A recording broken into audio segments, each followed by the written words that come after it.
salaamaaleykum sama gars yi j'espère que vous allez bien procureur delloowaat na Pape Alé Niang ca kaso ba Pape Alé ne nañ ko jëndal càngaay tagasal ko bàmmeel ci cellule am boobu lay dee tàmbaliwaat na grève de faim Adji Sarr Maham Diallo convoqué waat ko ne ko kaay aji audio yi yaa ko wax mu ne ko maa ko wax mais li ma wax ci audio bi yëpp du dëgg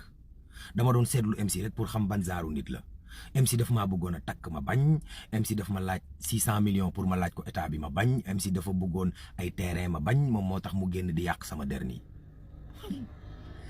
2 milliards 877 millions 2 milliards 877 millions yi sénégalais yi doon def ñaar dërëm téeméer ba mu toll noonu joxoon ko état bi ngir jàppale ko ndaka xaalis boobu musta dugg ci compte état bi pour xeex corona. Allahu akbar xale carte gab xale carte xaalis baal leen ma Moustapha Diop ministre ca Louga nee nañ dañ ko singili nañ ko bàyyi ci jàmm DGID teggi na tànkam ci daan yi mu bloqué woon compte Bougane Gueye Dany suba ak jàmm yàlla